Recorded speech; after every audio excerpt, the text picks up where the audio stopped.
venir, bienvenidos. Mi nombre es Gonzalo Bernal, soy el director de EFOR y bienvenidos a esta jornada en la que esperamos, mapear dos aspectos yo creo que muy interesantes. Por un lado, lo que sería, los que no nos conozcan, pues lo que serían los proyectos que EFOR puede aportar a vuestras compañías, a vuestras empresas en torno a la innovación y más concretamente en torno a lo que sería Industria 4.0.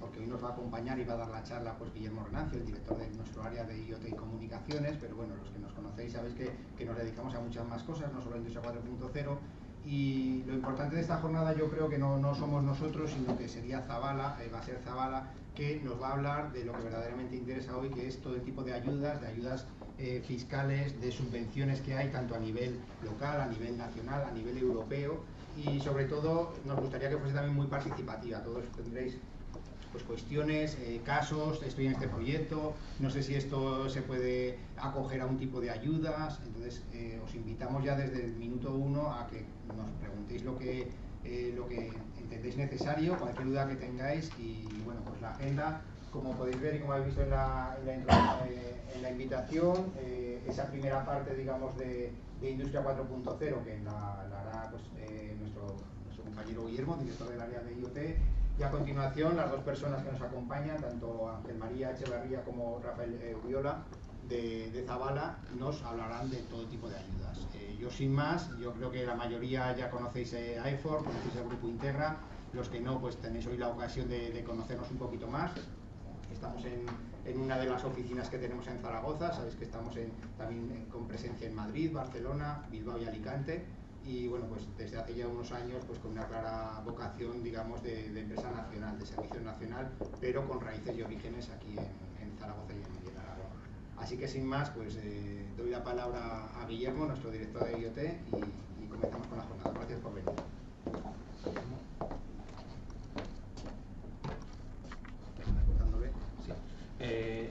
Bueno, primero presentarme, como bien ha dicho Gonzalo, soy director de Internet de las Cosas dentro de EFOR y también de la parte de comunicaciones. El Internet de las Cosas, simplemente con un pequeño resumen, es un departamento que creamos aproximadamente hace un año, año y medio, que es una decisión del departamento de desarrollo, ya que los proyectos de Internet de las Cosas los llevamos haciendo desde aproximadamente unos 10 años, como tal, muy vinculados a lo que era pues, el mundo industrial a día de hoy, digamos, más tradicional, y a día de hoy pues, quizás un mundo o un sector industrial mucho más tecnificado y que no solamente mira en crear un producto, sino también aportar un servicio en un momento determinado pues, a las familias, ¿no? A los consumidores propios de estos tipos de productos. Lógicamente, la experiencia que nosotros acumulamos dentro de Internet de las Cosas nos permite a día de hoy afrontar proyectos o tener ya verticalizadas soluciones en diferentes áreas, como podrían ser el sector de la construcción, de tiendas, banca o sector agrícola, ¿de acuerdo? Pero yo creo que hoy lo que era interesante era, en lugar de contar una parte digamos más teórica, era un caso práctico de qué es lo que estamos haciendo dentro de un cliente a nivel industrial, que creo que engloba muchas ideas, muchos proyectos, muchas iniciativas, que todas tienen un origen distinto y lógicamente un final también distinto, pero que yo creo que engloban todas ellas el concepto de Industria 4.0, ¿de acuerdo? Y a partir de ahí yo creo que pues, bueno, podremos sobre todo discutir mucho la utilidad de este tipo de proyectos, cómo están vinculados realmente con la Industria 4.0 y realmente también cuál es el papel de Internet de las Cosas como medio palanca tecnológica para poder cumplimentar los requisitos, por ejemplo, pues de ayudas que luego más tarde veremos con Zabala, ¿de acuerdo? Nosotros dentro de lo que es Industria 4.0, de una manera, digamos, pues muy rápida, consideramos que el concepto de Industria 4.0 simplemente pues, es la tecnificación de un sector tan conocido como el sector industrial, sin entrar digamos, en el debate o la polémica que podría ser hasta qué punto están digitalizadas algunas empresas que pueden ser pymes o grandes empresas comparadas con el hecho de aumentar una tecnificación que muchas veces está muy orientada a extraer información, a generar nuevas palancas tecnológicas que permitan pues, la mejora de los procesos, la competitividad por parte de la empresa creando productos mucho más adaptados a las necesidades del usuario de hoy, reducciones de costes pues, por métodos de producción distintos, es decir, es una amalgama de tecnologías, una amalgama de conceptos que lógicamente pues desde EFOR no podemos aplicar todas pues porque somos expertos en impresión 3D, por ejemplo, o en robótica, ¿de acuerdo? Pero sí que en ese sentido nosotros tenemos un enfoque mucho más global de Industria 4.0 vinculado a Internet de las Cosas, que desde nuestro punto de vista consideramos que es realmente la verdadera palanca de cambio que en un momento determinado una industria puede digamos, utilizar para modernizarse en ese sentido, ¿no? Y aplicar estos conceptos básicos Industria 4.0. Para nosotros Industria 4.0 de una manera muy sencilla, ¿vale? Y quitando todo lo que es la teoría, para nosotros básicamente se basa en analizar el activo de una empresa. Es decir, al final cuando nosotros nos sentamos delante de un cliente, lo que le preguntamos es cuál es su activo. Parece una pregunta muy tonta, pero al final es, oye, de puertas para adentro, de puertas para afuera, ¿cuál es tu modelo de negocio también? Es decir, de puertas para adentro, si nosotros tratamos de analizar o hacer un inventario de tus activos críticos, que quieres monitorizar, que quieres sacar información, que quieres conectar con otros sistemas que de forma natural antes no se comunicaban y con eso pues consiguen mejoras en los procesos, muchas veces enfocamos proyectos a eficiencia productiva, vinculada con la energía, con la reducción de mermas, con la conectividad, mantenimientos predictivos, mejora de las planificaciones de producción. Al final yo tengo N activos en los cuales he hecho un inventario de activos críticos a veces y a partir de ahí lo que soy capaz lógicamente es de extraer al final una serie de información, una serie de datos que a mí me permiten aplicar mejoras. Lógicamente, cuando estamos hablando de puertas para adentro,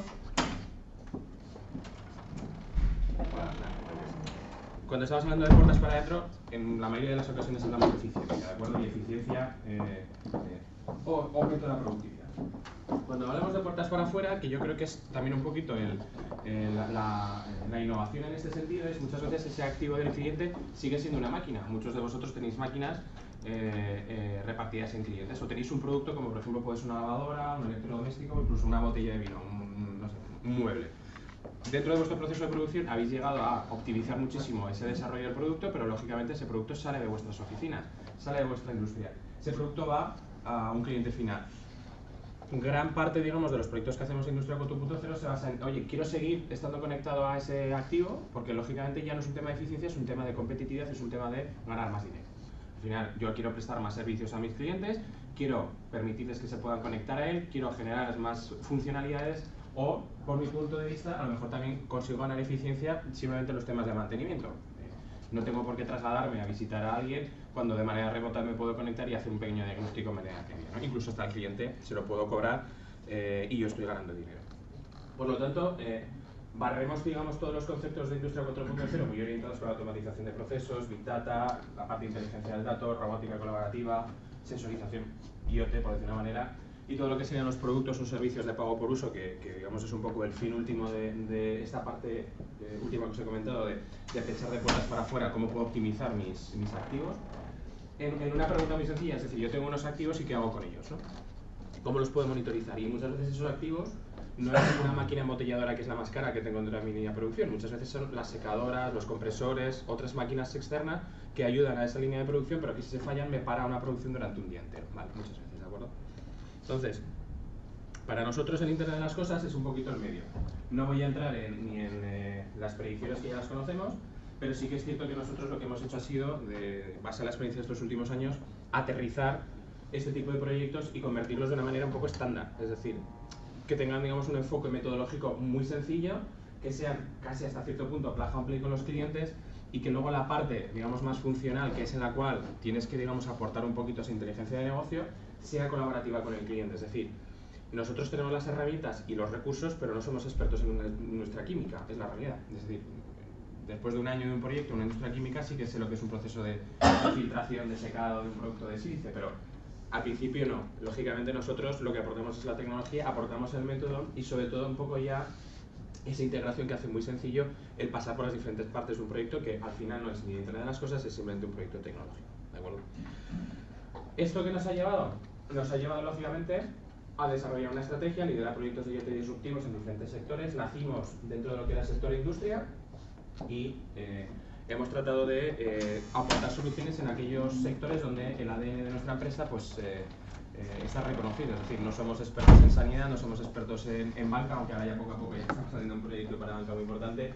Nos metemos en aquellos campos donde sí que conocemos muy bien y donde podemos trabajar, ¿no? Y nuestro valor o nuestro día a día es lógicamente hacer proyectos end-to-end, desde lo que es la parte de integración y sensorización con máquinas, con gateways, o sea, con sistemas autónomos incluso de los clientes, a ser capaces de crear ya y a tener precreadas soluciones de negocio que en un momento determinado son aplicables a nivel web o una aplicación móvil y que pueden utilizarse pues, desde un responsable de mantenimiento, un directivo de una empresa o a una familia a día de hoy, ¿vale? Porque lo estamos haciendo. Yo quería entrar en el caso de éxito de Pernod Ricard porque creo que es mucho más sencillo de entender. Pernod Ricard yo creo que casi todos lo conocéis porque son los fabricantes de Bifit, nuestro punto de vista y algún caso de éxito de Interesante Industria 4.0. No sé si tenéis alguna pregunta o las dejamos para después y doy paso ya a los compañeros de Zabala. ¿Alguna pregunta? ¿Ha quedado más o menos claro los conceptos? ¿Sí? Vale, pues luego si tenéis alguna duda me preguntáis, ¿de acuerdo? Yo doy paso a Juan Luis.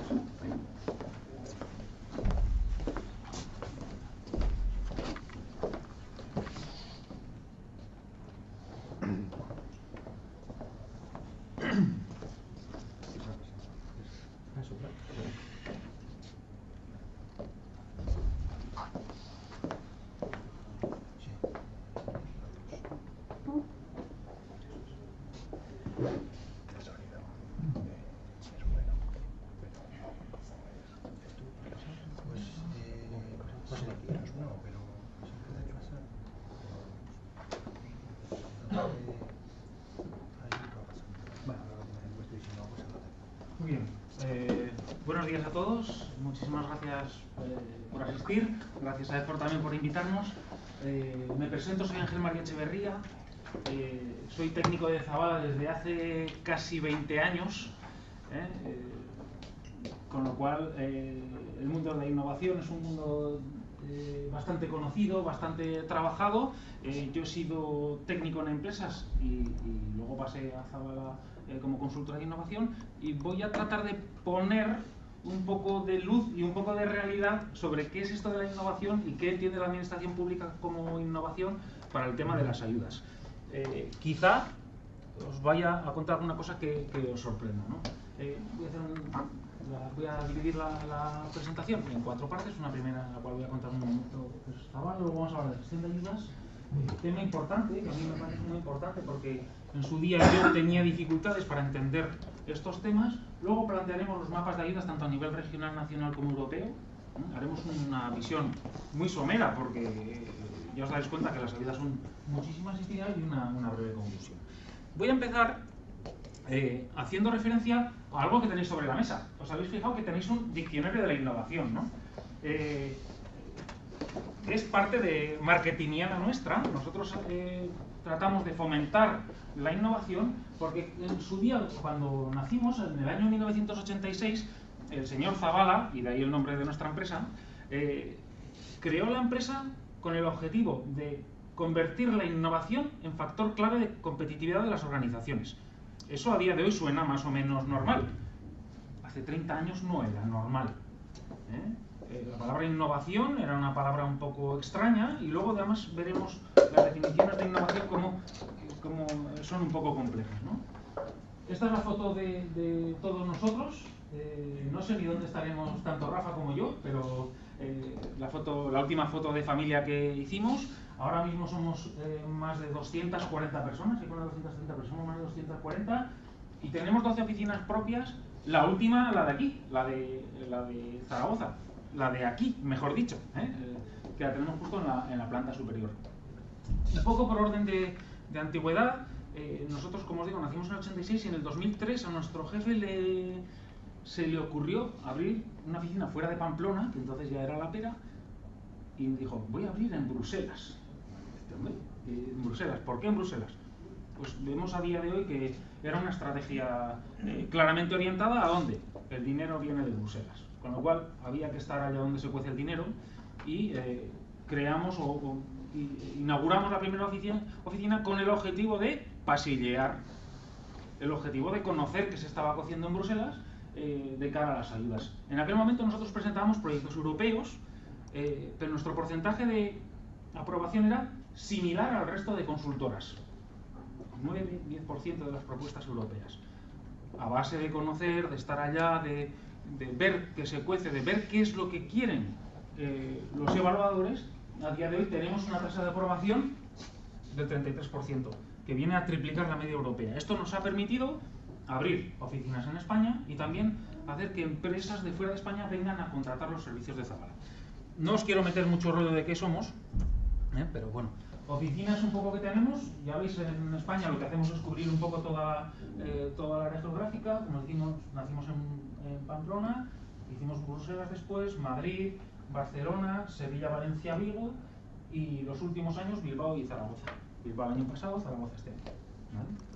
Y en el extranjero abrimos 2014 Londres, 2016 París y 2017 Bogotá, que fue la primera vez que dimos el salto del charco en Bogotá con un producto que creamos en el 2016. Estos productos, los más importantes, los más conocidos, financiación de proyectos y deducción fiscal, que es justo de lo que vamos a hablar hoy, pero también tenemos otra serie de productos y quiero destacar, por ejemplo, el tema de innovación social, que fue el que nos permitió abrir Bogotá. Las grandes empresas, cuando van a aquellos países, generalmente van a hacer macroproyectos y en muchos casos la innovación social o el impacto social cuando vas a esos países es muy importante.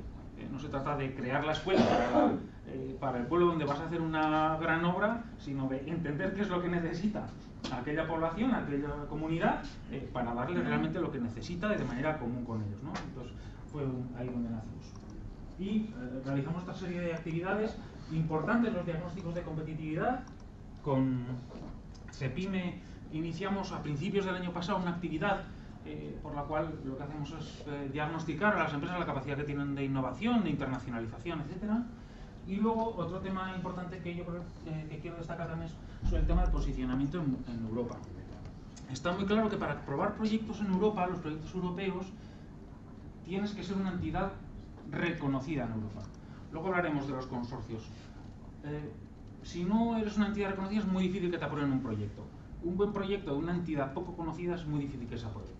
Con lo cual, esa herramienta de posicionamiento en Europa la hemos puesto en marcha hace 3 o 4 años y está teniendo unos resultados magníficos. Empresas que no tenían posibilidades de aprobar en Europa se han convertido en empresas con ciertas posibilidades. Bueno, voy a iniciar, después de estos números así rápidos que ya os los haremos llegar en la presentación.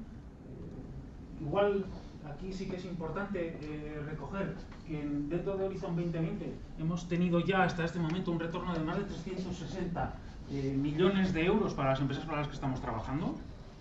Es decir, nosotros no somos los que traemos el dinero, sino son los proyectos de las empresas para las que trabajamos, pero es importante ese dato. Y en el 7º programa marco el retorno fue de 500 millones de euros. Como decimos nosotros, ya somos alguien en Europa, porque los proyectos que nosotros presentamos suponen al menos el 1% del dinero repartido por la Comisión Europea. Bien, vamos a entrar al tema de las ayudas. Innovación. Generalmente todos entendemos que la innovación parte del departamento de I+D, cuando no es así. Porque hay empresas que no tienen departamento de I+D y sin embargo sí que hacen innovación. Yo empecé mi actividad laboral en Zaragoza. Estuve 4 años y medio trabajando aquí. Estuve en una empresa que hacíamos producto propio, que teníamos oficina técnica y nadie de nosotros creía que hacíamos I+D. De allí me fui a una empresa en Navarra, del mundo de la logística, que teníamos un departamento de I+D, pero nadie en la empresa pensaba que hacíamos I+D. Aunque ponían en la puerta I+D, me acuerdo perfectamente de la placa ya. Nadie, ni el director general.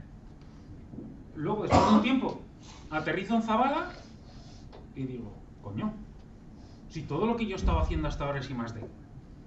Entonces, ¿esto por qué se da? Pues principalmente porque todas las entidades que de una manera u otra entendemos que es la innovación, no lo transmitimos adecuadamente a las empresas.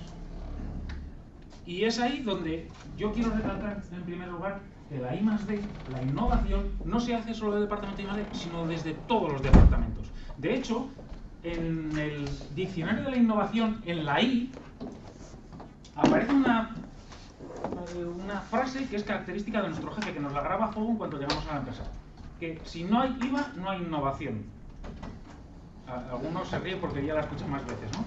¿Qué significa esto? Que cualquier actividad innovadora que se haga en la empresa acaba en el mercado.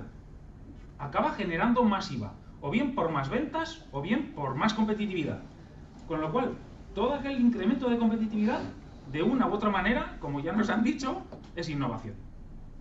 ¿Vale? Eso es el primer aspecto importante. El segundo aspecto importante. La innovación tiene que partir del plan estratégico de la compañía. No se puede ir a solicitar ayudas, o no se debe ir a solicitar ayudas en función de cómo sale la ayuda. No. ¿Cuál es mi plan estratégico? Yo tengo una serie de actividades que yo voy a realizar y esa serie de actividades tendré que ver dónde y cómo las financio. es un poco lo que se recoge. Si ese plan de empresa tiene esa forma y las ayudas públicas tienen esta forma, voy a tratar de ver cómo financio yo mi plan estratégico en las ayudas públicas. Con lo cual, todo esto parte del plan estratégico de vuestras entidades, de vuestras compañías. ¿Vale? Mi plan estratégico está la digitalización. Pues ya voy a ver dónde hay ayudas para la digitalización, si es que las hay. Mi plan estratégico está en ir a un país nuevo. ¿Y para eso qué tengo que hacer? Tengo que modificar mi producto. Pues voy a ver si hay ayudas para modificar mi producto. ¿Vale? Eso es un poco lo que tenemos que buscar. Bien. Vamos a pasar más o menos esta parte de aquí, porque a mí me interesa comentar en materia de las ayudas lo siguiente. Vamos a hablar ahora de los tipos de proyecto. Nos decían anteriormente que es súper importante el tema de qué activos tengo. Paralelamente, cuando todos entendemos lo que es un activo, nosotros tenemos que ver que habrá ayudas, habrá convocatorias donde en el tipo de proyecto me van a coger activos y otras donde me van a coger gastos. Tenemos que diferenciar qué tipo de actividad voy a realizar yo. Si voy a adquirir activos o voy a realizar gasto. Porque habrá convocatorias de activos y convocatoria de gasto. Otro tema importante, y este me gustaría que os lo grabarais a fuego, si de aquí os vais con el concepto de innovación es igual a IVA y con el tema del efecto incentivador, yo casi me doy por satisfecho. Efecto incentivador de la ayuda. ¿Qué significa esto? Que no puedo solicitar ayudas de un proyecto que ya se haya iniciado.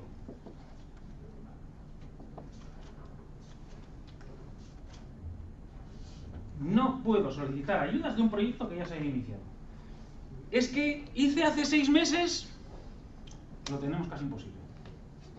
¿Hay algunas excepciones? Sí, pero no os quedéis con las excepciones, quedaros con la generalidad. No puedo solicitar ayudas de un proyecto ya iniciado.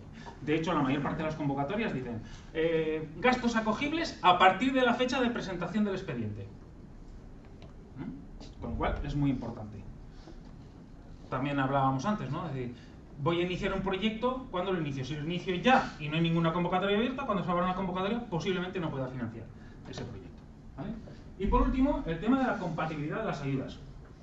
Esta inversión la voy a financiar con esta convocatoria. Es que en muchos casos no voy a poder más que con una. Entonces tengo que elegir bien.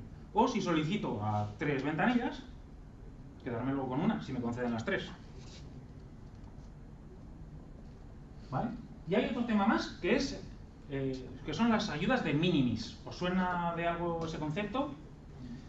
¿Qué son? Son ayudas no sujetas a control público desde Bruselas y que tienen un límite de 200.000 euros en 3 ejercicios.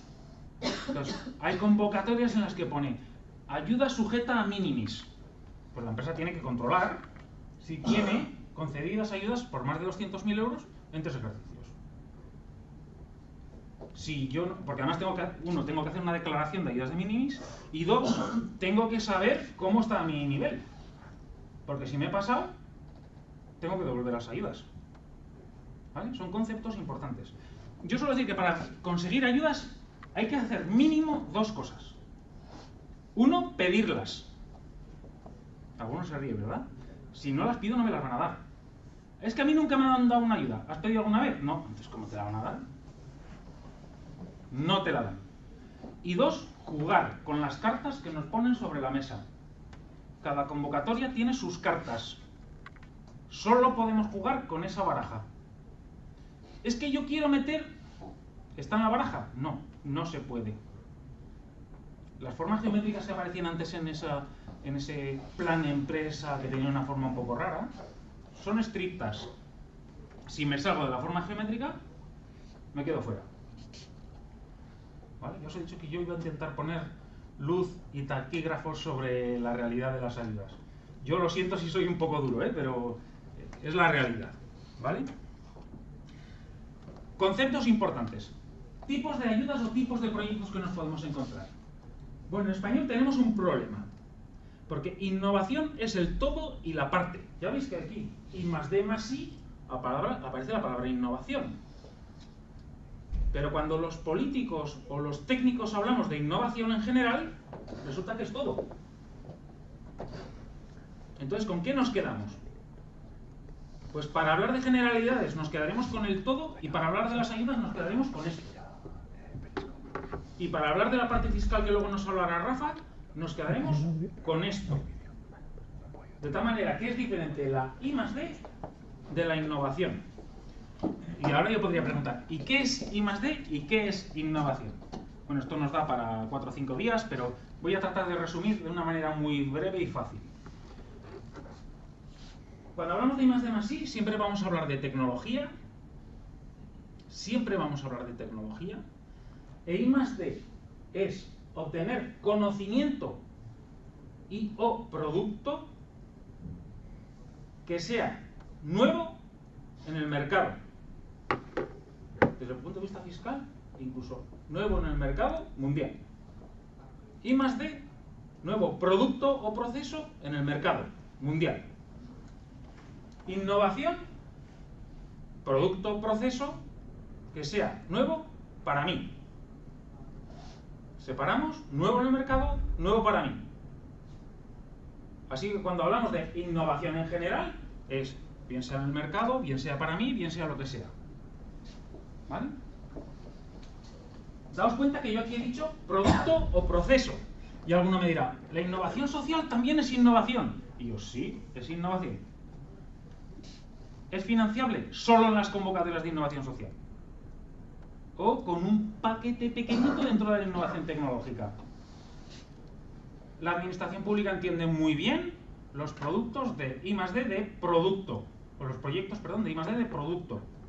Entiende regular los de I+D de proceso. Y no entiende los de I+D o los de innovación en mercado, los de innovación en gestión, no los entiende. Tan no los entiende que no los acoge. Como os digo, yo llevo 20 años en Zabala, en I+D en gestión, teniendo en cuenta que yo veo aproximadamente unos 150 proyectos al año, solo he visto uno en 20 años, con lo cual no he visto nada. I+D en producto e I+D en proceso. Y además, desarrollados en gran medida por mí. Porque si no los desarrollo yo, entonces estoy hablando de otro tipo de proyecto. Un proyecto de inversión, donde yo compro algo.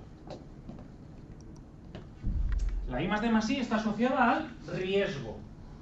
Riesgo que yo asumo en el desarrollo de algo nuevo para el mercado, algo nuevo para mí. Os veo súper callados y quietos. No sé si digo algo que os parece un poco extraño. Preguntadme todo lo que queréis, o cualquier duda que tengáis. ¿Vale? Entonces, innovación, I+D+I. Luego hay proyectos de medio ambiente, hay proyectos relacionados con el empleo, con la inversión, con la eficiencia energética. ¿Dónde entra aquí la industria 4.0? En todo. Porque son temas transversales. Entran en todo. De tal manera que, si yo en el desarrollo de un producto meto nueva sensórica, desarrollo nuevas sensóricas, desarrollo unas aplicaciones, puedo estar haciendo I+D+I de producto donde entre la industria 4.0. Si yo adquiero toda la tecnología a una empresa que lo que hace es ponerme en marcha un proceso, yo tengo un proyecto de inversión en 4.0 o en industria en IoT. Pero también puedo relacionarlo con la eficiencia energética. ¿Vale? Es algo transversal. Es algo transversal. Estos conceptos son muy importantes, como os digo, porque muchas convocatorias son convocatorias a la inversión. Por tanto, entran solo inversiones. Es que yo tengo esto. ¿Es una inversión? No, es gasto. Olvídate, no entra. O hay convocatorias de gasto. Principalmente estas son de gasto. Con lo cual, ¿entran inversiones? No. Como mucho entra la amortización. Como mucho. ¿Vale? Más o menos claro este concepto. Esta diapositiva es importante, o lo que he contado con esta diapositiva es importante. ¿Vale?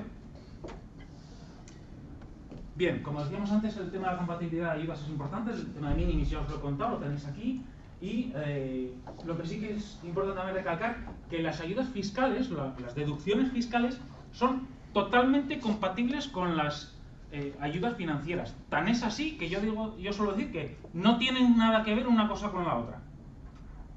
Yo puedo tener ayudas financieras y tener deducciones fiscales. Son dos cosas diferentes, son dos líneas diferentes. Bien, esta diapositiva me sirve para contaros la diferencia entre idea y proyecto. ¿Qué es un proyecto?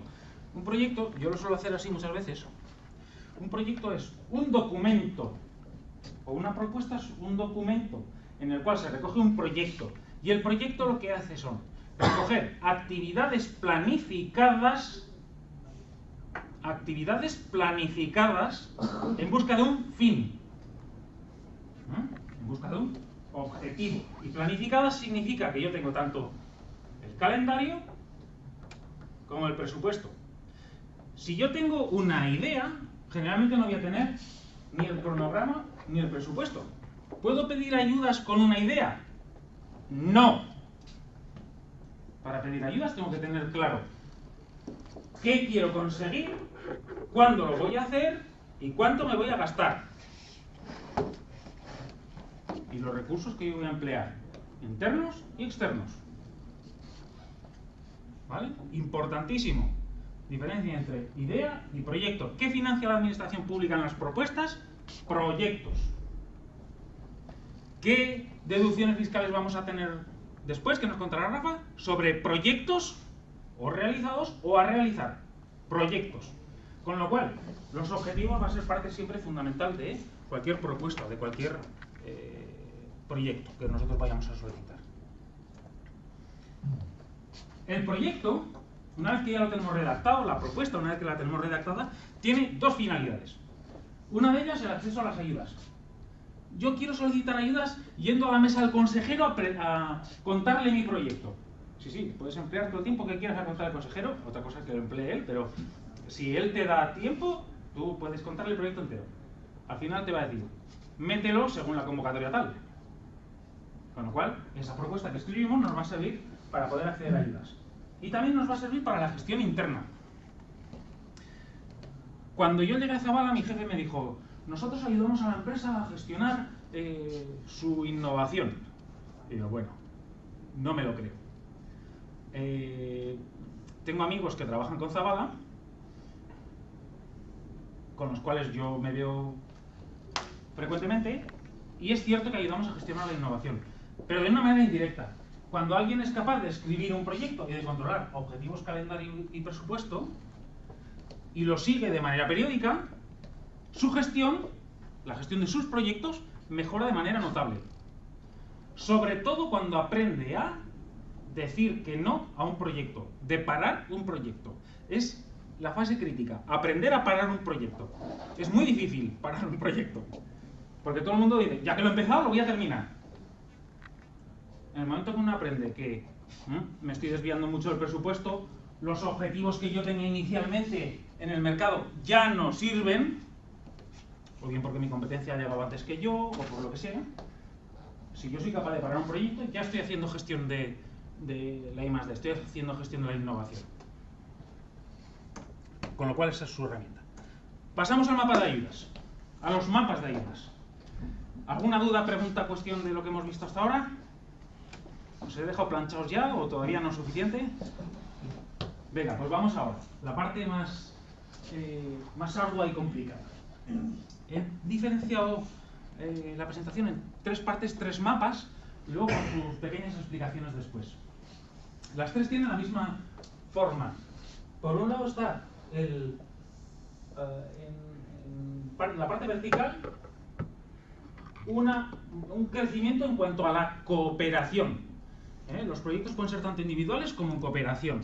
Las administraciones públicas cada vez más facilitan la cooperación entre empresas, desde el punto de vista estratégico y desde el punto de vista de que entienden que para poder crecer tenemos que colaborar.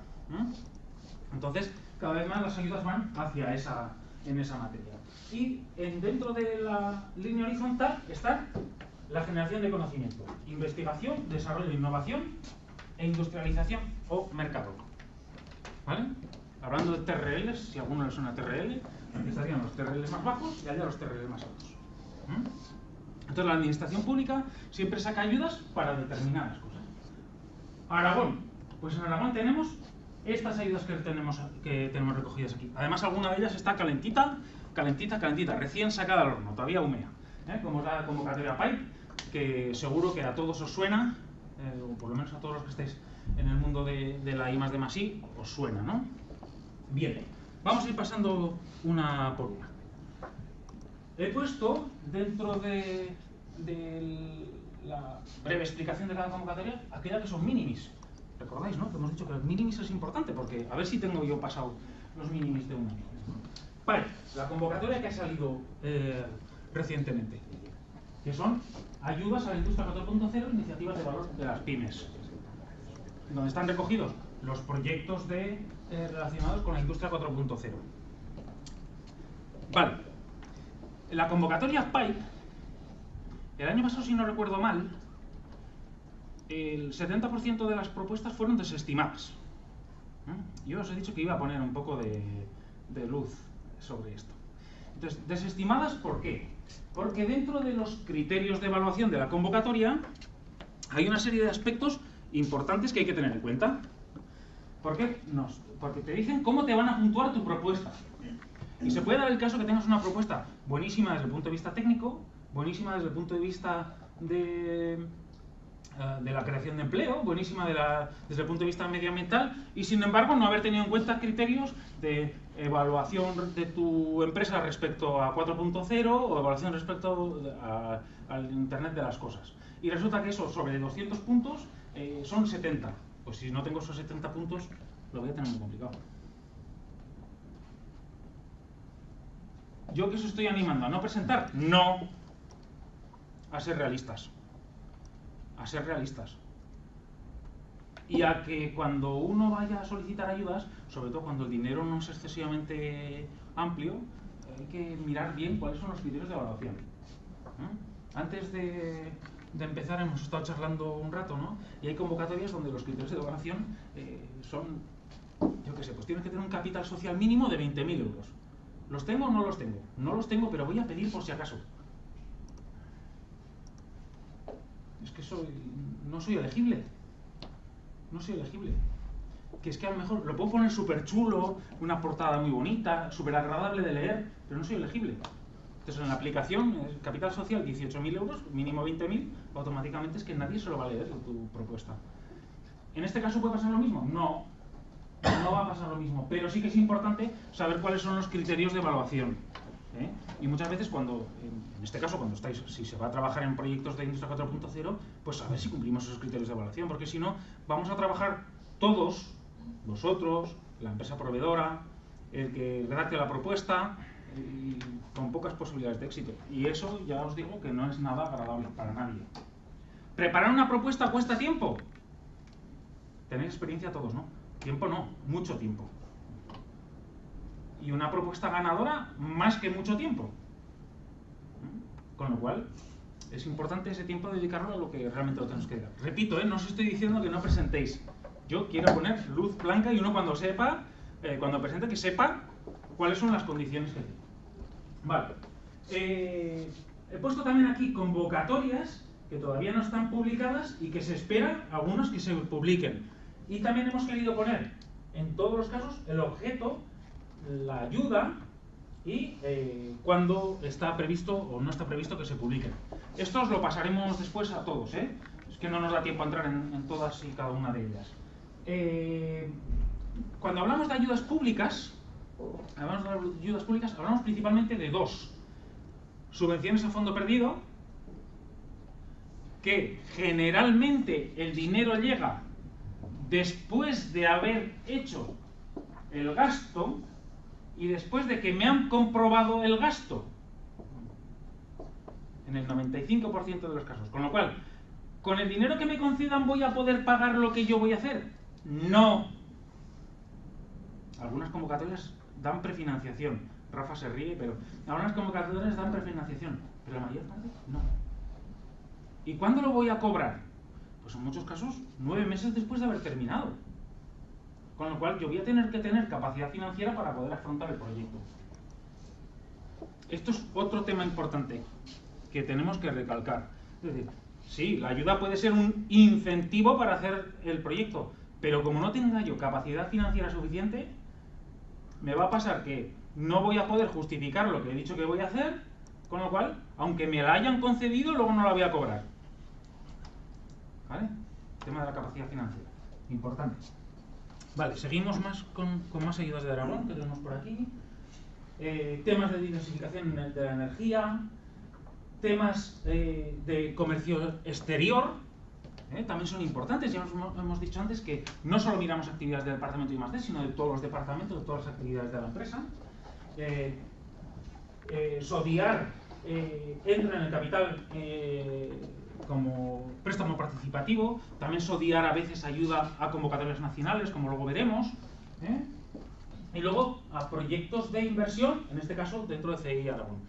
La propia convocatoria te dice, aquí entran proyectos de I+D, proyectos de inversión, proyectos de medio ambiente. Hay que estructurar bien dónde va cada una de las cosas. Vale. Las dos últimas diapositivas están recogidas principalmente ayudas al sector agroalimentario dentro de lo que es el PDR. Hoy cuando venía por aquí, esta mañana temprano, además también ahora con el tema de las inundaciones, hay más ayudas para el sector agroalimentario. Bueno, es lo que pasa siempre. Primera duda, ¿hay una ventanilla única o hay varias ventanillas? Claro, ¿dónde la voy a pedir? Si no la pido, seguro que no me la da. Repito, pero hay también ayudas, sobre todo, hay muchas ayudas al sector agroalimentario. El sector agroalimentario, y así aprovecho, hace I+D. Mucha I+D. ¿Por qué? Porque el sector agroalimentario tiene producto. El vino, una bodega, hace vino. Entre otras muchas cosas, algunas bodegas tienen hoteles, restaurantes, etc. Vamos a quedarnos con el producto que todos entendemos, vino. O también hacen cremas y ¿cómo se llama esto? Sensaciones o momentos, ¿no? Nos vamos a quedar con el vino. En el vino se hay I+D, mucha I+D. ¿Por qué? Porque en el vino tenemos enólogos, en el vino tenemos científicos. Hay gente que trabaja en descubrir cuáles son las nuevas maneras de consumir vino, de nuevos gustos para la sociedad. Se está trabajando en vino sin alcohol. Decíamos antes que las bebidas alcohólicas cada vez venden menos. Entonces, se hace muchísima I+D en el vino. Hablo de vino, puedo hablar de frutos, puedo hablar de aceite, puedo hablar de lo que queráis. Por lo tanto, el sector agroalimentario hace mucho I+D. Nosotros solemos decir que I+D hace toda aquella entidad que tiene producto propio. Seguro que si tenéis producto propio hacéis I+D.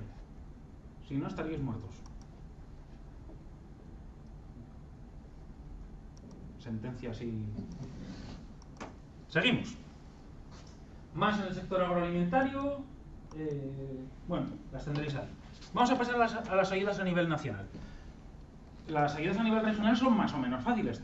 Conocéis la DGA, conocéis los diferentes departamentos. A nivel nacional e internacional tenemos algo así parecido a esto. Tenemos los ministerios, tenemos el CDECI, tenemos la Agencia Estatal de Innovación, el IDAE, Horizon 2020. ¿Conocer todo esto es fácil? No, es muy complicado. Es muy complicado. Lo que es importante es que os tratéis de apoyar en gente que conoce cada una de las áreas en función de la tipología de proyectos que vamos a ver. Vamos a ir avanzando en alguno de ellos. A nivel nacional, hemos puesto 3 colores diferentes en función de los organismos que gestionan las ayudas. El más habitual para las empresas es el CDETI. Me imagino que la mayor parte de vosotros conocéis que es el CDETI. CDETI, Centro de Desarrollo Tecnológico Industrial, entidad que financia los proyectos de las empresas en España. Yo soy una empresa, tengo un proyecto de I+D, me lo va a financiar el CDETI. O me lo puede financiar el CDETI. Ellos suelen decir que ningún proyecto sin financiación. Bueno, ojalá fuera así, pero en principio ningún proyecto sin financiación. Tipo de proyectos, los más conocidos son los PIB, proyectos individuales, proyectos de I+D, que son los típicos proyectos que dan un préstamo del 75% en un futuro próximo del 85%, a Euribor, a 7 años con 3 de carencia o 10 años con 3 de carencia, y además me dan el informe motivado vinculante para Hacienda. Esto suena, ¿no? A la mayoría. Vale.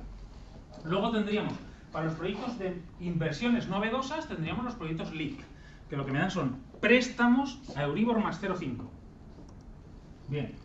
Luego, desde los ministerios tenemos tanto las ayudas de lo que antes se llamaba... Bueno, las ayudas al desarrollo de proyectos en materia de TICs, en materia de tecnologías de la información y comunicación, y también las ayudas a la industria conectada 4.0. ¿Vale? Ya veis que estos son mucho más cercanos al mercado. Como decíamos antes, son de innovación y de inversión. Y luego también dentro de CDTI tenemos como proyectos cooperativos, decíamos antes que la cooperación hacia arriba, tenemos los proyectos cooperativos, los ECAs.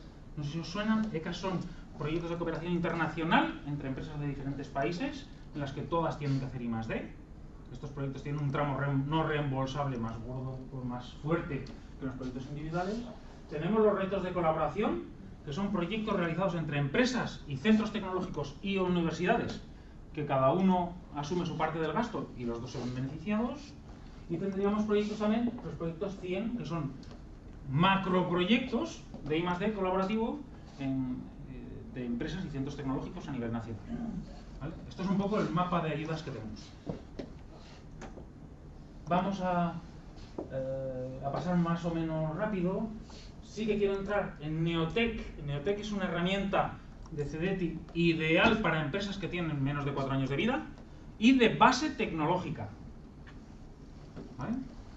Aquí están dando ahora mismo algo más de 200.000 euros a fondo perdido. Antes tenía otra característica, pero ahora son 200.000 euros a fondo perdido. ¿Cuántos proyectos se aprueban de los que se presentan en Neotec? 5%. Hay que ser realista. Yo voy a presentar en Neotec y me van a dar ayuda. Bueno, ya lo veremos. Se apoyan el 5%.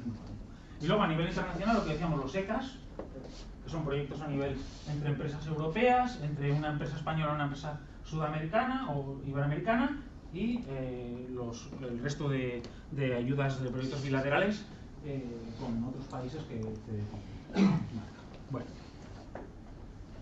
no voy a entrar aquí mucho. Sí que quiero recalcar que hay una convocatoria de apoyo financiero a la inversión industrial, AFI, antigua Reindus, en la cual entran algunas provincias españolas, según un mapa que quería Ya veis que hay comunidades autónomas que quedan fuera, y esto de aquí es Zaragoza capital. Por tanto, en Zaragoza no se pueden solicitar ayudas dentro de AFI, pero sí en el resto de Aragón. Ya veis además que aquí están recogidos los porcentajes de cada una de las ayudas en función de dónde esté. Son proyectos de inversión. Proyectos de inversión pura y dura. ¿Vale? Volvemos atrás. Apoyo financiero a la industria 4.0. Existen ayudas a la inversión en activos 4.0. Presupuesto mínimo, 150.000 euros. Yo es que tengo 100.000 euros de presupuesto. Hemos dicho que había que jugar con las cartas que nos ponían, ¿no? 100.000 euros de presupuesto. Ya no estás jugando con las mismas cartas. ¿Vale? Hay que ser consciente de que o llego o no llego. Si no llego no puedo pedir, porque me quedo fuera de manera automática. ¿Vale? Esto os lo dejo aquí. Ya veis que en este caso son préstamos. En este caso interés cero, pero nos exigen presentar garantías, avales. En muchos casos nos evalúan, cuando yo voy a presentar una ayuda, nos evalúan la capacidad financiera de la empresa. Es decir, ¿tengo posibilidad de devolver esos avales? De devolver ese préstamo. ¿Me van a garantizar que pueda devolver ese préstamo? Ya pasaron los tiempos en los cuales no hacía falta garantías. Aquí, sin más, de esto ya hemos hablado un poquito por encima también, porque quiero entrar en la parte correspondiente a donde tenemos ayudas para inversiones relacionadas con la industria 4.0. Pues hemos dicho en temas relacionados con la industria 4.0, en CDTI, en LIC y en LIC también, en IDAE, todo tema relacionado con mejoras medioambientales, mejoras energéticas. Cualquier actividad que se vaya a hacer en industria 4.0 va a tener una mejora energética seguro. Con lo cual se pueden solicitar en ese tipo de ayudas. Y luego ya cuando son mucho más intensas en cuanto a número, dentro del Banco Europeo de Inversiones, pero son para proyectos de varios millones de euros y en algún caso varios cientos de millones de euros. Bien. Para empresas de reciente creación, ENISA es una herramienta muy buena, la tenéis aquí, no voy a entrar. Y luego para contratación de personal también existen ayudas a nivel nacional, como es la Torres Quevedo, Emplea o doctorandos industriales. Es decir, hay ayudas también para la contratación de personal técnico. ¿Voy a contratar personal de producción? Pues no. O como mucho dentro de la DGA, para ayudas a la contratación de personal, o inversión más contratación de personal. O dentro de... Si el mapa a nivel nacional es complicado, a nivel internacional, ni os cuento. Nosotros tenemos un grupo de 30 personas trabajando en conocer cuáles son las ayudas a nivel internacional. Y solo conocemos de manera importante este cuadro de OCHE 2020 y algunas, como Interreg, Life, Eranets y algo de esto. Algunas de estas otras es súper complicado de conocer, a no ser que te toque trabajar dentro de un proyecto, que cuando nos toca, lógicamente nos toca. Es complicadísimo. La diferencia entre las ayudas nacionales y las ayudas europeas es que en ayudas internacionales, ayudas europeas, solo entienden de subvención a fondo perdido. No hay préstamos. Subvención a fondo perdido. ¿De cuánto? Del 100% para las actividades que tienen investigación e innovación y del 70% para las actividades de innovación. Estamos hablando de una ayuda brutal. ¿Cuándo llega la ayuda? Aquí sí que hay parte de prefinanciación. ¿Qué tipología de proyectos suele ser? Principalmente son proyectos en cooperación. El 99,9% de los casos, excepto instrumento PYME, que ahora hablaremos. De mínimo 3 socios.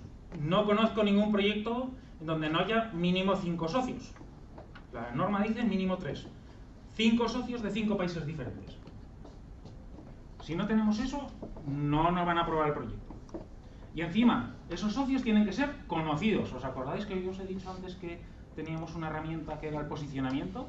Un buen proyecto con un líder poco conocido no se aprueba. Un muy buen proyecto con un líder poco conocido no se aprueba. Un proyecto bueno con un líder de reconocido prestigio puede aprobarse. Con lo cual me tengo que meter en consorcios ganadores. Luego además el proyecto tiene que ser bueno, pero el consorcio tiene que ser ganador. ¿Vale?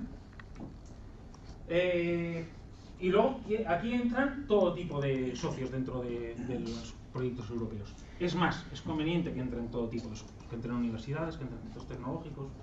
Los proyectos europeos tienen una doble vertiente. Uno, la financiación, y dos, la capacidad de relación que yo adquiero en esos proyectos. En muchos casos suele servir para comercializar después. Yo me relaciono con otra gente que me ayuda a comercializar mi producto, bien directamente con el socio que yo tengo o bien en el mercado en el que sé. Esto os he puesto para asustar. Esto ocupa 3 folios más. Son las convocatorias existentes dentro de Horizon 2020. Solo Horizon 2020. De todo ese macro mapa que hemos puesto al principio, solo Horizon 2020. En Europa se caracteriza porque yo no puedo pedir ayudas a mi proyecto cuando yo lo voy a iniciar. No. Yo tengo que pedir ayudas dentro de un topic correspondiente. Es decir, dentro de una línea de ayudas que la Comisión marca como prioritaria. Se cogen proyectos de energía solar fotovoltaica. Yo es que tengo de energía solar térmica. ¿Es fotovoltaica? No. Pues no puedes pedir. Bueno, mejor dicho, no es evaluable. ¿Vale? Súper importante esto. En los topics, o coincides exactamente lo que tú vas a hacer con el topic, o no se va a aprobar. ¿Vale? Las características de Europa. ¿Qué es lo que pretenden? Pretenden siempre financiar proyectos que sean estratégicos dentro de la Comisión. Esta se me ha traspapelado. Ya perdonaréis. Cambiaremos esto antes de pasar, ¿vale? Teníamos otra de 18, 19. Ya cambiaremos. Bueno, instrumento pymes. me imagino que suena a casi todos. Instrumento PYME, pues puede que sea la única excepción a la norma. Se puede presentar proyectos con carácter individual. ¿De quién? De pymes que tengan ya desarrollado un producto, al menos a nivel de prototipo. Generalmente suele ser, yo hago un proyecto de I+D, de ese proyecto de I+D surge un prototipo y con ese prototipo me voy a instrumento PYME. ¿Qué es lo que financia el instrumento PYME? Dos fases. Una primera fase donde me financian con 50.000 euros a fondo perdido la realización de un plan de negocio para poder explotar eso que yo tengo. Tiene que ser un producto novedoso a nivel internacional que vaya a tener un mercado internacional. Primera fase me dan 50.000 euros a fondo perdido. La segunda fase, que no tiene que haber pasado necesariamente por la primera, ni mucho menos, me dan el 70% de las actividades que me permitan poder poner ese producto en el mercado, el 70% a fondo perdido, hasta 2,5 millones de euros. Hasta 2 millones de euros, ¿no? Es la ayuda. 2,5 el presupuesto. ¿Vale? Yo puedo ir directamente a fase 2 sin haber pasado por fase 1. Si ya tengo el plan de negocio hecho, bien estructurado, bien analizado, puedo ir directamente a fase 2. Repito, tiene que ser un producto novedoso a nivel internacional y que vaya a tener un mercado internacional. El proceso de evaluación es así de fácil. Le dicen al evaluador, tiene 100 proyectos sobre la mesa, y le dicen, tienes 50.000 euros en el bolsillo, son tuyos. ¿En cuál de estos los meterías? Y tiene 100. Así de fácil es la evaluación. Con lo cual tiene que ser un proyecto brutalmente bueno. ¿Vale? Un poco para que sepáis, la presentación de los proyectos suele ser más o menos cada 3 meses. Más o menos cada 3 meses. De manera que si tenéis un proyecto, tenéis opción de poder presentar ahora, o dentro de 3 meses, o dentro de... ¿Vale? Y en fase 2 suele ser un poco más largo, en vez de 3 meses, cada 4 meses más o menos. ¿Vale? Para que os suene instrumento para pymes, que se habla mucho por ahí. Otra convocatoria que es interesante son la convocatoria de proyectos LIFE, que son convocatoria para proyectos con carácter medioambiental, que no son proyectos de I+D, son proyectos mucho más cercanos al mercado. Si recordáis, en la diapositiva estaban a la derecha de todo, donde nos dan 60% de subvención, y pueden ser tanto individuales como en cooperación. 90% en cooperación. ¿Vale? Aquí había una serie de ejemplos de tipología de proyectos que cogen. Principalmente tienen que ver con preservación de especies, con preservación del medio ambiente, pero también con reducción de residuos, etcétera, etcétera, ¿eh? O aprovechamiento de residuos. Bien, y ya para concluir, que además yo creo que me he pasado del tiempo, aunque Rafa no me ha dicho nada, nosotros siempre decimos que lo importante es el éxito del proyecto. Es decir, que los proyectos hay que hacerlos porque son estratégicos para la compañía y que las ayudas son solo un incentivo, porque además las ayudas no siempre llegan antes de empezar el proyecto, como ya hemos dicho. ¿Vale? Sí que me gustaría que le echarais un vistazo al diccionario, que lo tuvierais para trabajar, para que le echarais un vistazo a cada una de las letras. Lo que hicimos fue, para cada una de las letras del abecedario, recoger temas relacionados con la innovación. Está el tema de la I, como os decía antes, que si no IVA no hay innovación. Y a mí también me gusta mucho la D, porque en el año 2006 recogimos cuáles eran las razones de éxito de las empresas y las recogimos dentro del decálogo de la innovación. Yo lo leo en el 18 y casi me sirve. Entonces, y después de lo que nos ha tocado vivir, ¿no? Que tiene que ver con la estrategia, etcétera, etcétera, etcétera. ¿Vale? Muchas gracias. Si queréis, dejamos las preguntas para después y le damos turno a Rafa. Gracias.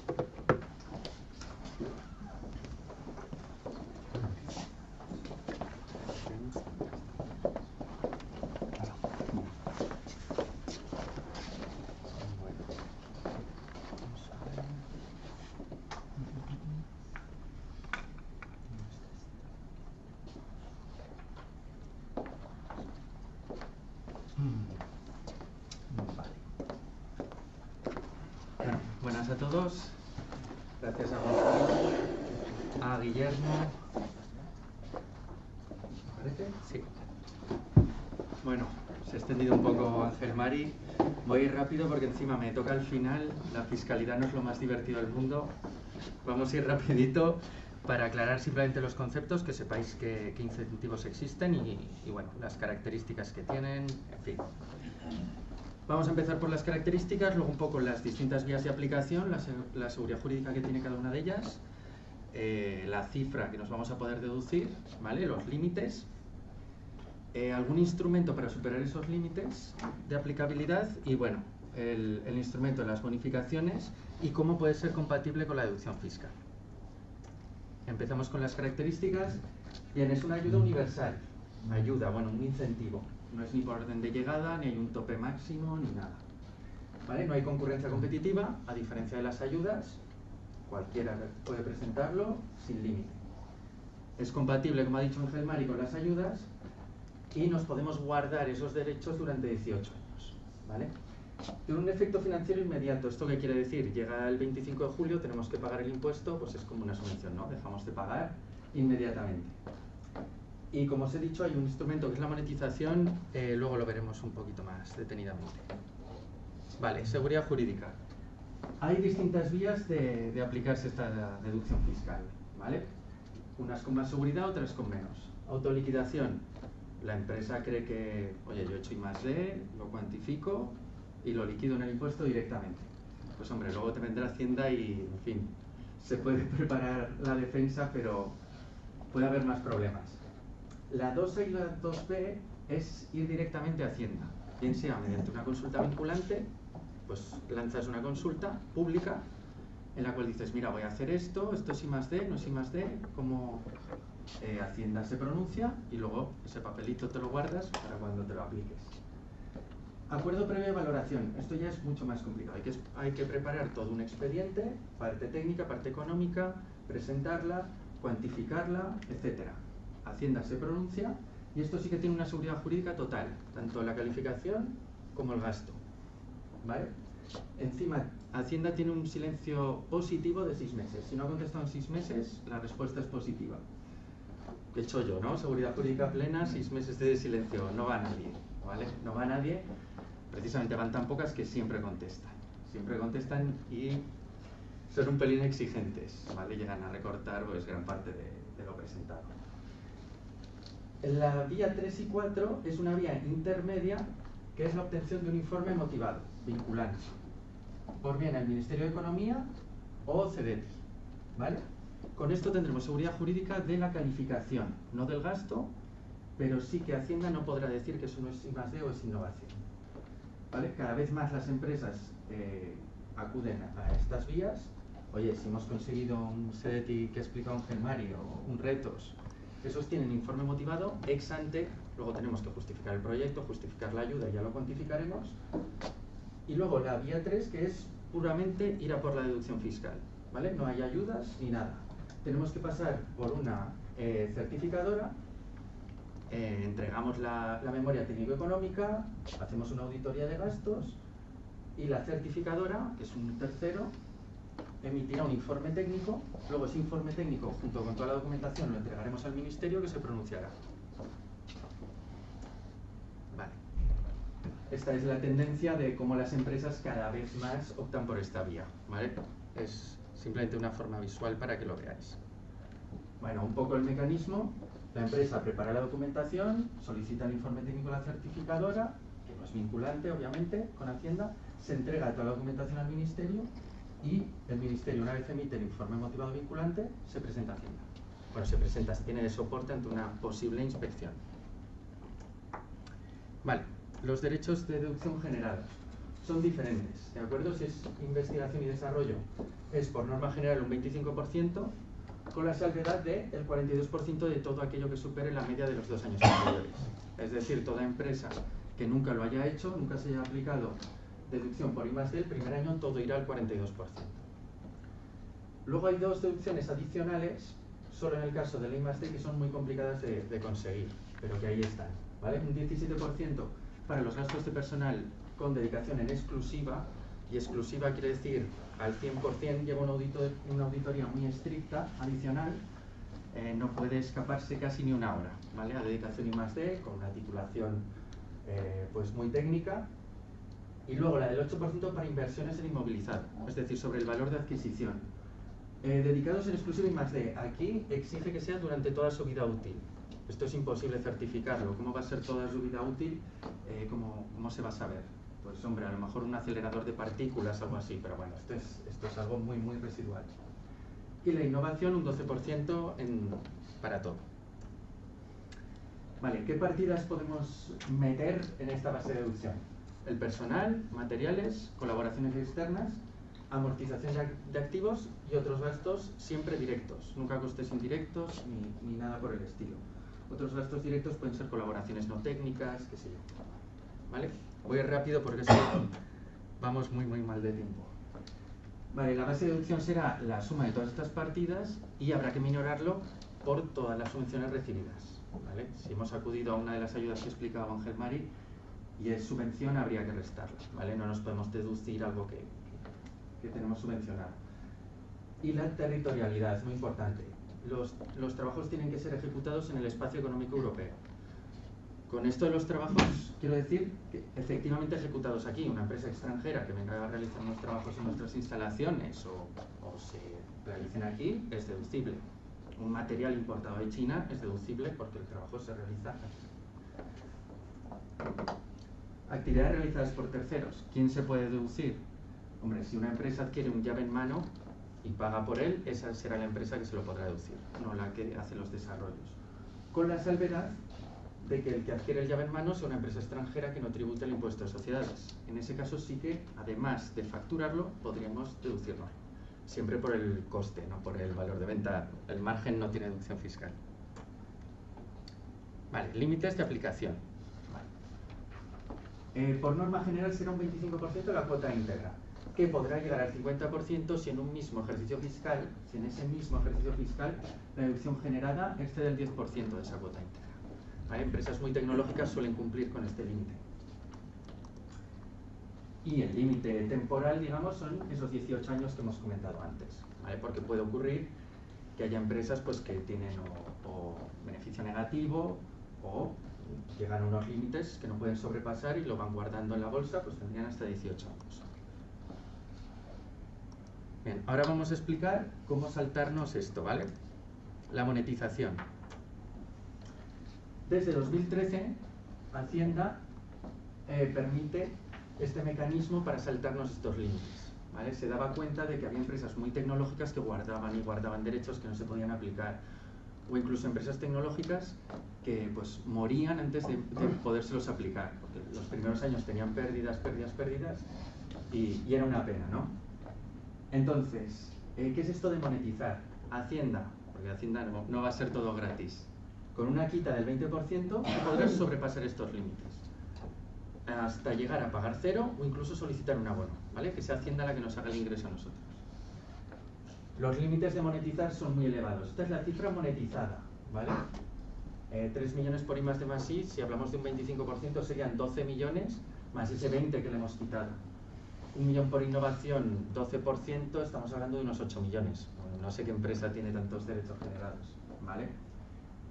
Entonces, lo que os contaba, si llegamos a ese 50%, podemos incluso no pagar nada, o podemos, oye, que Hacienda nos haga un abono con esa quita del 20%. Hay una serie de requisitos, ¿vale? Tenemos que disponer de un informe motivado, ¿vale? Ese que os he explicado de certificadora, o bien el de CDTI o retos con esas ayudas financieras que antes os he explicado Ángel Mari. Luego, desde que nos dan esa cifra, tenemos 24 meses para reinvertirla. Es algo relativamente sencillo. Si yo me gasté 100.000 y tenía una deducción de 12.000, monetizo, que ya me quitan el 20, gastar pongamos que no está esa quita del 20, gastar cada año 6.000, pues hombre, es relativamente sencillo. No es un requisito demasiado restrictivo. Esta asusta un poco más, pero bueno, tiene letra pequeña, ¿vale? La plantilla media hay que mantenerla desde que se genera ese derecho hasta estos 24 meses en los que se aplica. ¿Por qué? Porque hay que mantener la plantilla media o la plantilla media adscrita a actividades I+D+I. Bueno, hay movimientos de personas entre departamentos y bueno, no. Todavía no hay demasiado feedback en cómo se inspecciona esto, ¿vale? Ni cómo se lo han gastado, porque puede que no acudan a ayudas ni vuelvan a deducirse. ¿Cómo saben que te los has gastado en I+D+I, no? ¿Cómo controlan esto en la plantilla? Pues todavía hay poco feedback al respecto, pero vamos, de momento no ha habido mayor problema. Y el último requisito es que debe transcurrir al menos un año desde que se genera ese derecho hasta que te lo puedes aplicar. Un derecho fiscal de 2017 lo podrás monetizar en el impuesto de sociedades del 18, ¿vale? Bien, un ejemplo numérico. Supongamos que en el ejercicio fiscal 2016 tu cuota era 0, no tenías beneficio y habías generado 1 millón de euros de deducción. No pudiste aplicar nada, por lo tanto te queda una bolsa de 1 millón. 2017, seguimos sin beneficio. Cuota 0. Generamos medio millón más. Tenemos una bolsa de 1,5 millones. Pero como hemos dicho, hay que dejar pasar un año, ¿vale? Aplicado, si la cuota es 0 no podemos aplicar nada, pero sí que podemos solicitar el abono de este millón, puesto que ya ha pasado un año, 800.000 euros. Hacienda tiene 6 meses para pagar y suele gastarlos, ¿vale? Así que en enero, pero pagan religiosamente, con ese 80% recibiréis el ingreso que tiene que dar mucho gusto, recibir un ingreso de Hacienda. Aquí, bueno, de una forma más visual, ¿vale? Generación del derecho, aquí no se puede, ahí sí, los requisitos desde fin de año, desde que se genera de plantilla media, y los 2 años de reinversión desde que se aplica. Vale. Luego están las bonificaciones a la seguridad social del personal investigador y su compatibilidad posible con las deducciones fiscales. Bonificaciones. Tienen que ser trabajadores, hemos dicho que es personal investigador, ¿vale? De los grupos de cotización del 1 al 4. Dedicados en exclusiva a I+D más I. No es como la del 17% que era I+D. Y esto permite un 15% pues, de actividades suplementarias, digamos, complementarias, perdón, como formación, divulgación, etc. Vale. Voy rápido. ¿De cuánto es esta bonificación? Pues del 40% de la cuota patronal a la base de contingencias comunes, que es el 23,6. Un ejemplo sencillo, pongamos 35.000 euros, pues bueno, el 40% de ese 23 pues supondría unos 3.300 euros por trabajador, que se dejan de pagar. Esto es a priori, ¿vale? Creo que es el sistema RED, o no sé cómo se llama, el de la Seguridad Social, se avisa y desde entonces ya dejas de pagar. Ya vendrá luego la justificación. Documentación necesaria y pasos a seguir. Aquí venía. Vale, pues si nos bonificamos 10 trabajadores o más, deberemos certificar y solicitar un informe motivado de la misma forma que con los proyectos. Por eso, no es muy conveniente bonificar a 10 trabajadores, ¿no? O nos quedamos en 9 o ya empieza a ser pues más eficiente a partir de 20 o por ahí. ¿Vale? Y ahora veremos...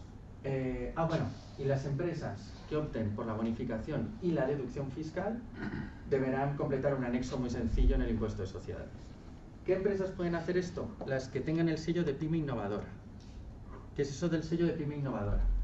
Pues las que hayan sido receptores de alguna ayuda, de las que ha explicado Ángel Mari de ayudas nacionales, o de Horizon 2020, esto era el 7º programa marco, el siguiente fue Horizon 2020 desde 2014 hasta el 20, luego será el FP9, ¿verdad? Podrán solicitar ese sello de pyme innovadora. O las que hayan recibido un informe motivado de certificador en los últimos 3 años. Los que tengan una patente propia o los que se certifiquen como tal, ¿vale? Podrán tener ese sello y podrán bonificarse y deducirse al mismo tiempo. He ido rapidísimo porque se nos comía el tiempo y la fiscalidad, en fin, es lo que es. Ya hemos terminado, pero por supuesto a vuestra disposición, si tenéis alguna duda. Disculpa, la última. ¿Es un requisito? ¿Son varios los que tienen que cumplir? No, cualquiera de ellos. Uno de ellos. Cualquiera de ellos, eso es.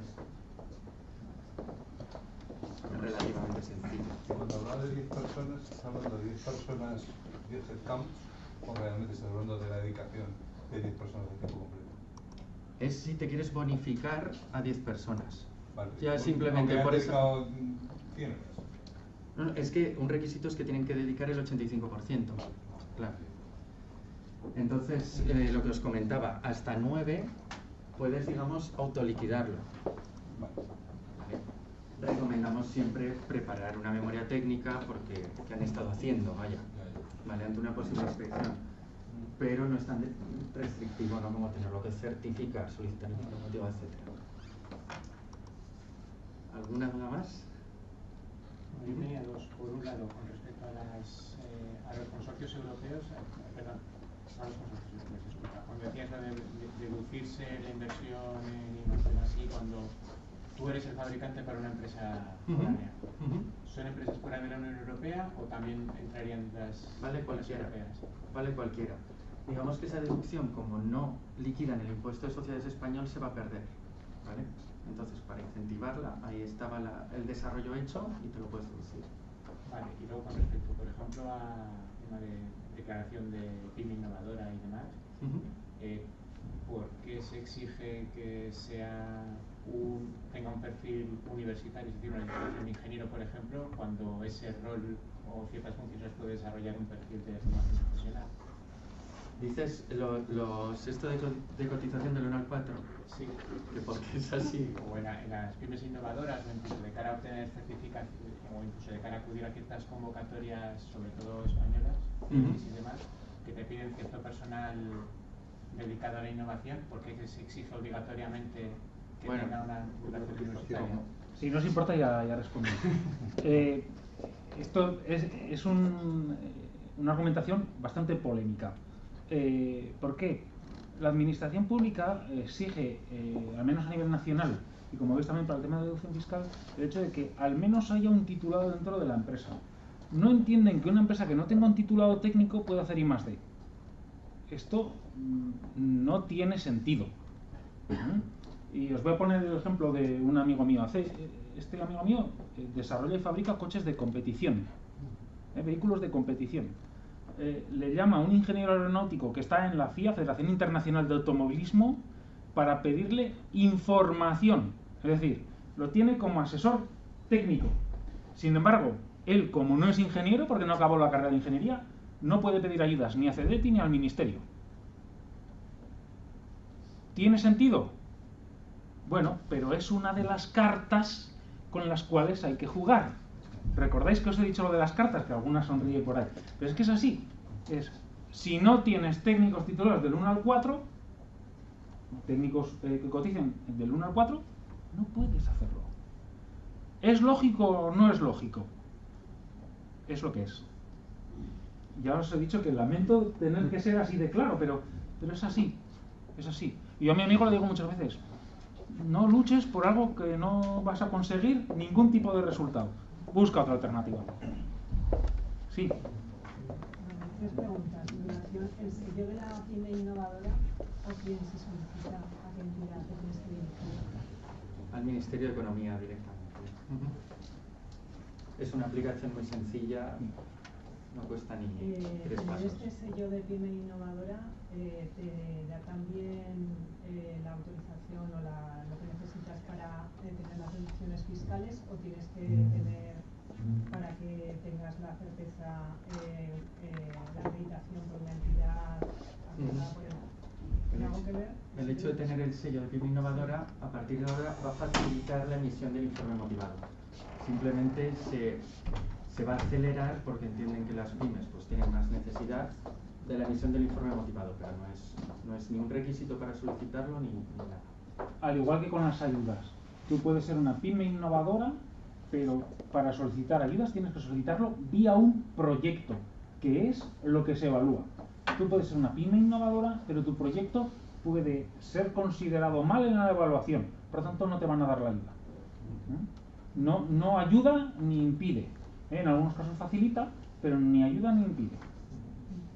En relación con las ayudas del personal investigador, si no está bajo contrato laboral y tiene característica de socio autónomo y tal, ¿existe algún tipo de ayuda? Vale. Tiene que ser personal contratado por la empresa. Contratado a partir de la solicitud de la ayuda. Si lo que tengo contratado antes, imaginad, tengo contratado a un becario. Ese becario se ha sacado el título de doctor y luego yo lo quiero contratar para Torres Quevedo. Voy a tener un problema, porque voy a incumplir una de las cláusulas de esto, que es, no lo puedo tener contratado con 6 meses de antelación, aunque sea con otro tipo de contrato diferente. Entonces, si esta persona entra en la sociedad, no estoy seguro, pero creo que no voy a poder solicitar la ayuda de todas las que veo. Hay que mirar a fondo la convocatoria. Si quieres nos dejas un correo y ya te responderemos por correo. Pero son típicas cosas que hay que mirar. Tiene que ser personal contratado en régimen de tal. Y eso es lo que hay que cumplir. A mí me suena que para socio que no se puede solicitar, pero no estoy 100% seguro. Lo mismo. ¿Alguna cuestión más? Bueno, pues yo agradeceros, sobre todo, de verdad, insisto, agradecer a Zabala Sí, adelante. En relación con los proyectos en cooperación del H2020, los requisitos es que sean 3 socios mínimo, de 3 países diferentes, ¿tienen que ser los 3 países socios? No necesariamente, porque pueden entrar países que no son socios de la Unión Europea, pero como os he dicho antes, piden 5 de 5 y como no tengas, aunque te digan que 2 y 1 puede ser, o 3 y 1 puede ser no socio. Yo he oído que por ejemplo Suiza sí que... Sí, entra. Y lo tienen en cuenta, pero como te decía antes, aunque no se dice, 5 de 5. Un suizo puede entrar. Y pueden ser las 3 con el mismo tipo de tipología, 3 empresas, no falta que sea que ponía universidades, centros tecnológicos y empresas. Pueden ser todo empresas, sí, pero les gusta una cierta variedad. Al final, si es un proyecto de investigación e innovación, la administración pública entiende que investigación hace la universidad, los centros tecnológicos hacen más desarrollo tecnológico en fase inicial y la empresa es la que hace el desarrollo tecnológico final y la parte de innovación. Y luego suele ser conveniente que aparezca también un usuario final. Es decir, tiene que ser bastante heterogéneo. También depende de cada convocatoria. Hay convocatorias que son muy de investigación, que es todo para centros, o convocatorias donde tiene que ser solo entidades públicas. Dependerá en cada caso, dentro de cada topic, dentro de cada una de las convocatorias existentes. Depende en cada caso. Vale, gracias. ¿Alguna pregunta más? Pues, como decía, agradecerte sobre todo la claridad, porque yo creo que eso es importante, o sea, no creernos que al final pues la ayuda es el proyecto que ya has hecho, como bien decías, y pedir la ayuda y que te lo financien, sino las cosas preferiblemente claras. Si te aprueban el 5% en este tipo de ayudas, saberlo, conocerlo. Si Zabala tiene un 33%, que es el triple de la media, conocerlo y saberlo. Entonces yo de verdad creo que estos datos han sido bastante clarificadores y os agradezco a todos los asistentes. Ahora tenemos en una sala de al lado, por si queréis, ya en un debate un poquito más 1 a 1, un ratito de networking, y os damos un pequeño aperitivo. Los que os podáis quedar, pues estéis invitados y nos acompañéis aquí en la sala de al lado, ¿vale? Está justo en este pasillo, ahora salimos todos y os acompañamos, ¿vale? Agradeceros todo la asistencia. Os mandaremos toda la documentación, tanto la parte de Guillermo de proyectos de EFOR como la parte de Zabala, y tendréis los contactos de todos. Además yo creo que tenéis aquí tarjetas, ¿vale? Tarjetas de ellos, por si queréis hacer alguna cuestión en concreto a nivel particular. Y perdona, total libertad para que nos mandéis un correo electrónico, nos solicitéis información de cosas puntuales que hayamos podido decir, de cosas de la presentación, o si queréis que nos reunamos para analizar cualquier cosa, con absoluta libertad. Muy bien, pues gracias a todos. Nos enteramos aquí en la sala.